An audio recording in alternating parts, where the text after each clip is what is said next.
Hello, my dear listeners. Hello, my dear friends. How are you all? I hope you are doing your best to serve your duties with utmost honesty and love. So, let's proceed with our journey in the life of our master Shri Ramakrishna Paramhansa Dev. Today, we are beginning a new chapter from his life, Death of Mathur. So, let's proceed. Shortly after the death of Akshay, Mathur took Sri Ramakrishna with him on a tour through his zamindari, perhaps to divert his mind. Hriday was also one of the party. The first noteworthy incident took place at an exceptionally poor village where, as at Vedanath, the master was deeply touched by the miserable condition of its inhabitants. At his passionate appeal, Mathur fed the starving people and gave everyone a piece of cloth. During this excursion, Mathur visited his own village in the Khulna district and lived for some weeks at the home of the family guru, where Sri Ramakrishna was cordially received. The party then returned to Dakshineshwar. At Kolutola in Calcutta, at the house of Kalinath Datta, a number of devotees of the Vaishnava sect were in the habit of assembling for Sankirtan or the recitation of sacred texts. A seat decorated with flowers and garlands was kept sacred to Sri Chaitanya, who was their chosen ideal. It was called Sri Chaitanya's seat. It was sincerely believed that he occupied it in a subtle form and blessed the ceremonies. One day, at the invitation of the Brotherhood, Sri Ramakrishna with Hriday went there. A recitation from the Bhagavata was going on, to which the audience was listening attentively when Sri Ramakrishna entered the room and quietly took his seat. The master was overpowered with emotion as he listened to the soul stirring verses of the sacred book.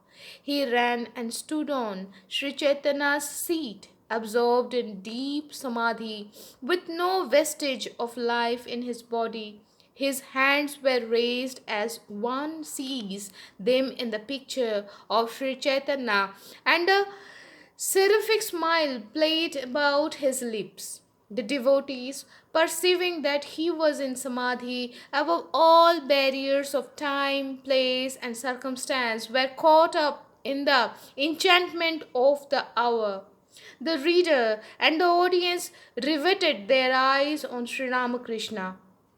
Even the most bigoted dared protest against his seemingly sacrilegious act. In the ecstasy of joy, all shouted the name of Hari and commenced a Sankirtan.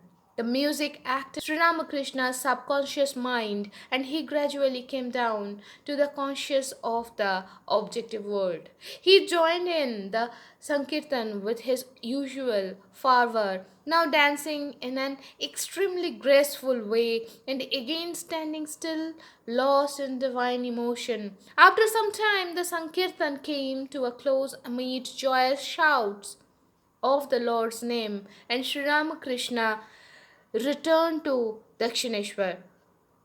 After his departure, there set in a reaction in the minds of the devotees. Some of them criticized Sri Ramakrishna's action, while others justified it. They wrangled for a time, but no conclusion was reached. Now there lived at Kalna, in the district of Bardhaman, a great Vaishnava saint named Bhagwan Das Babaji, who was honored throughout Bengal for his spirituality. He was over 80, and devotees from far and near flocked to him and shout his counsel on disputed matters of spiritual import. The members of the Kolutola congregation consulted him about this occurrence. Bhagavan Das was greatly annoyed to hear that the sacred seat of Sri Chaitanya, his chosen deity, had been desecrated by a man whom nobody knew.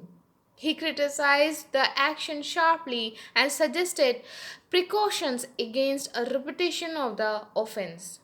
Needless to say, Sri Ramakrishna knew nothing of all this. So, my dear friends, today I am stopping here.